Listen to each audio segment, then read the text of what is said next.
Hi everyone, here's a video on how I got my latest enamel pin made. Okay, so here's the original artwork. It's a Japanese magazine cover from about a decade ago. I've always been a big fan of the author's art style, so I thought it would lend itself to being made as a pin. The only image of the cover available online is fairly low resolution, so I had to make do with using it as a reference for the tracing, colors, and shading all at once. I also had to shift a few things around and flatten the design since I can't have gradient fills on an enamel pin. There's a bunch of text and overlaid stuff on top of the skull, so I had to complete the areas that were missing to the best of my ability and make it look seamless. After hours and hours of tracing, I finally ended up with this. I didn't use a single standard line weight, but instead traced every single outline separately to jam as much detail into the file as I could, which basically took me forever. As you've probably heard elsewhere, all of these lines have to be in a close loop to separate each enamel section. Since you can't leave any segment open, I had to check the whole thing meticulously, which also took me quite a while. All of these areas inside the lines will become part of the metal mold. I decided to go with soft enamel since it's the only way I can have these outlines be black as an extra color. If you go for hard enamel, the only option that's available is black nickel, which looks great, but it's quite reflective and I wanted the pin to look more like an illustration. You can't have crazy amounts of detail either on a hard enamel pin because of the sanding process, and since each color has to be baked separately, the cost would have increased quite a lot. It ended up being incredibly expensive anyway, using just soft enamel, so I can't imagine how expensive it would have been if I had gone with hard enamel for this. Afterwards, I traced all of the extra details on a separate layer, which I ended up merging anyways. And then I added each screen print area on its own separate layer using a different color since there was already so much going on. I was kinda losing track of what was supposed to be what, was really busy. Having each screen print segment be on its own layer also helped the manufacturer understand where each part is supposed to go. Here you can see the shading for the teeth, which is on its own separate layer. And then I added another layer for the Sherpa lining of the pilot hat on the sides.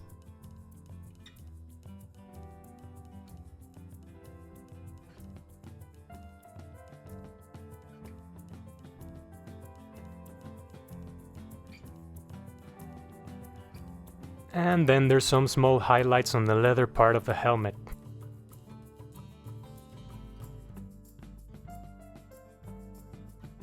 Now what's cool about adding screen print layers is that they're laid on top of the epoxy dome covering at the very end of the process, so they don't need to have a black outline separating them. This also helps the segments blend and look more like an illustration while still being made out of metal. Using screen print layers for details also helps add some depth to the pin when viewed up close, and even from a distance. They kinda give a slight 3D effect since they look like they're floating over the rest. Well, at least that's what I think.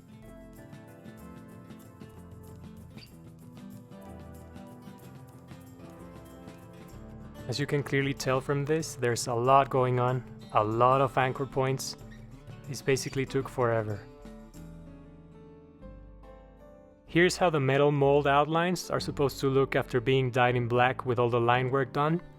All of this line work will end up looking like this before any enamel is applied.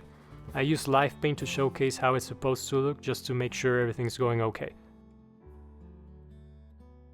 Once that was completed, I used the reference image to assign the colors for each of the areas left between the black outlines. I had to pick the flat shades carefully since you can't have gradients, and I ended up with 13 enamel colors. I pretty much eyeballed them at first, and then I matched each shade with its closest Pantone color code. This step of the process is crucial, and you should take as long as necessary to make sure the pins don't come out looking wildly different from what's actually displayed on your screen. My manufacturer then sent me back this file which had all of these little purple squares on it. Now all of these squares are failure points. The mold carving CNC machine runs into trouble in all of these areas, so that might be due to the angle, or the sizing, or having too much detail in a very small area. Then you're forced to go back and remove or move things around or altogether change the design so all of these problem areas go away and then your mold can get made correctly. Then I went back to my original file and changed all of these failure points by moving things around and removing certain details. I managed to reduce the amount of details down to 3, which I then had to go back and get fixed as well. Then I made the production mockup file myself. Here I specified all of the details I requested for my pin as thoroughly as I could. I ended up with 17 colors in total, factoring in enamel, screen printing, and dyeing.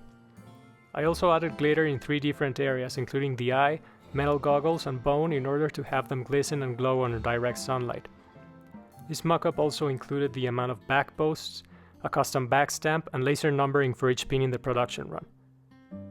Here's the Pantone codes for each different color. I used an online hex code to Pantone converter, which worked great for me. Here's each part of the pin broken down into the production steps. First there's the metal mold after dyeing. Then there's the pin after the epoxy has been applied. Next is the screen print area separately. All of the screen print areas are highlights exclusively.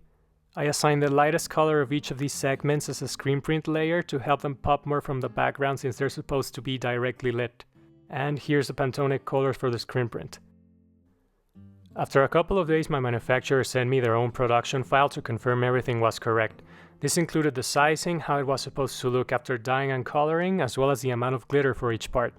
I wanted a subtle sparkle for the goggles and bone and full glitter to have the eye glow red under direct sunlight.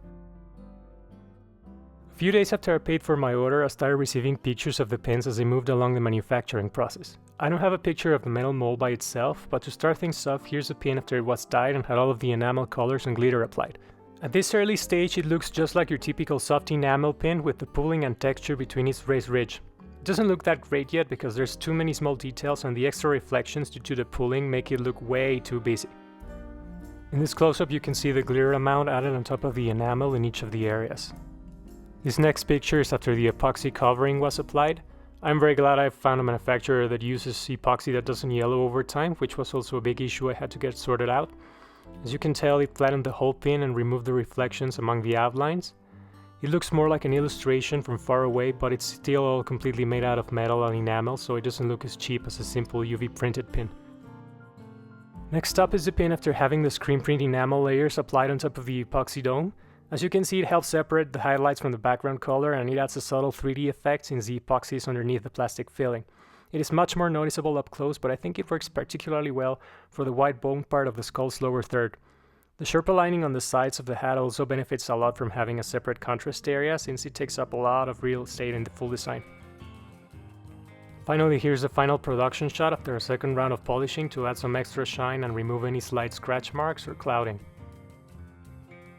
Here's the unboxing recorded straight after I received the package at my doorstep. It showed up about 1 week after the last production preview, which is definitely a huge plus if you're as impatient as I am. The full run was very well packaged with each pin in a small plastic bag and their own bubble wrap sleeve. I made a file for a huge double thickness black backing card with red metallic foil printing in the contrast areas to go along with the pins, but since these were already ridiculously expensive already, I had to put those in the back burner for a while, since they were also fairly pricey, so who knows. I might get them made in a couple of weeks, but I might have to sell a few of these first to cover for the extra cost. Honestly, I had nothing to complain about once I took a close look at each pin in the full production batch. There's about 7 of them with very slight imperfections or a few tiny specks of glitter outside the correct areas. It's so minor that I wouldn't even give them B-grade rating. I'm very stubborn, very picky, and I complain about the dumbest of things, so I would be the first one to kick up a fuss if there were any big defects or mishaps. This is a testament to the quality and reliability of the manufacturer I chose, which I would like to thank since they did an impeccable job on these. They turned out 100% as I envisioned, so I have nothing else to add.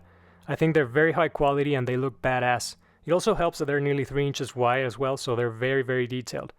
My opinion is obviously biased since I was the one that had them made, and you might think otherwise, however. And to wrap things up, here's the pin on my denim jacket, just to showcase how it looks with other stuff and to put its size into some context. I am very happy with how these turned out. They were in a completely different style from the one I had made beforehand, and I was a bit worried that they might turn out badly. I'll keep a couple for myself, and I will definitely be making more pins like this in the future.